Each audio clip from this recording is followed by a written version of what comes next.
It's estimated that nearly 30 million Americans have hearing loss, and this can lead to isolation and missing out on a lot of stuff.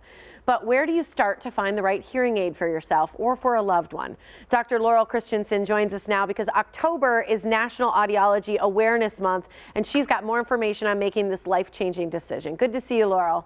Thanks for having me today. Absolutely. Thanks for joining me. I talk about it often on the show that my mom has hearing loss. She's had hearing aids since she was 18. So I think, though, when it comes on gradually or slowly, people are a little less aware with what to look for. So what do you suggest that are signs that someone might be experiencing some hearing loss, whether for themselves or for a loved one? There are many signs that people are experiencing hearing loss. The common ones are they might ask things to be repeated more often. They might ask people to speak louder and clearer. One of the telltale signs is when the volume on the TV goes up louder than other people in the room would set that volume.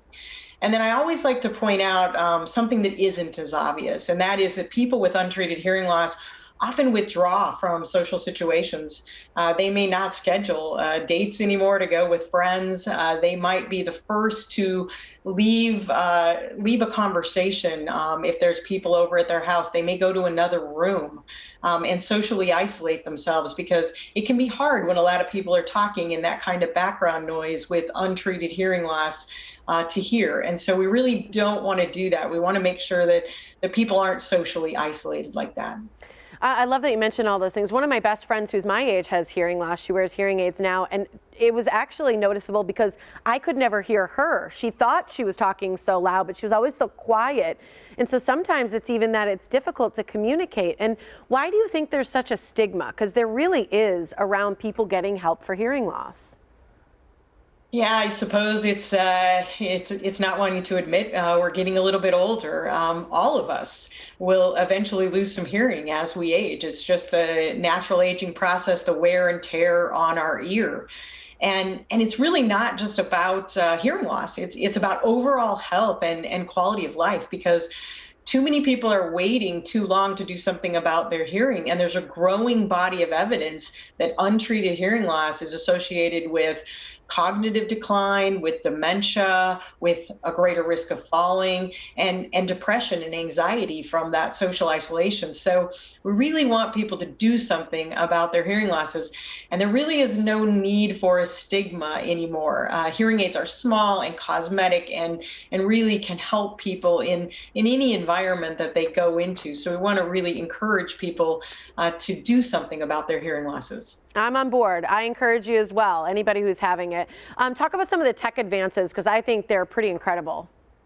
Yeah, hearing aids have really changed over the years. Hearing aids can connect directly to smartphones today. You can stream phone calls and music from smartphones and from even TV. You can control hearing aids from apps on phones. Hearing aids have very sophisticated and very good sound quality for both hearing in quiet and in noise. The company that I work for, GN Hearing, has recently introduced a new hearing aid on the market with an enhancement called Marie in it.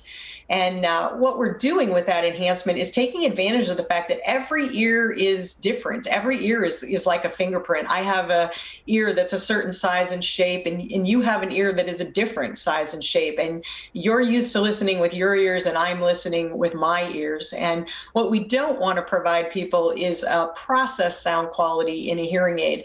And what Marie does is puts the microphone in the ear so that you can listen with your own ears. And it makes a huge technological leap forward in sound quality with today's hearing aids. Is that the one that's overall called Resound One? Yes, it is. It's the Resound One hearing aid. Okay. I like that. And I like that you mentioned it's got some more natural sounding, so it's not like that tinny sound that people think of when they think of the way they could used to hear old hearing aids. Absolutely. It's just not like older hearing aids anymore. Hearing aid technology is quite sophisticated, and like I said before, they're very small and cosmetic and sound great and help in quiet and in noise. So it's definitely something you want to do. If you have the signs of hearing loss, you really want to do something about it. Absolutely. Don't wait. Thanks for joining me, Laurel. Where can people go for more information? They can go to resound.com. You can have your hearing screened there and learn more about hearing aid technology. Appreciate it. Thanks so much for your time. Thanks for having me.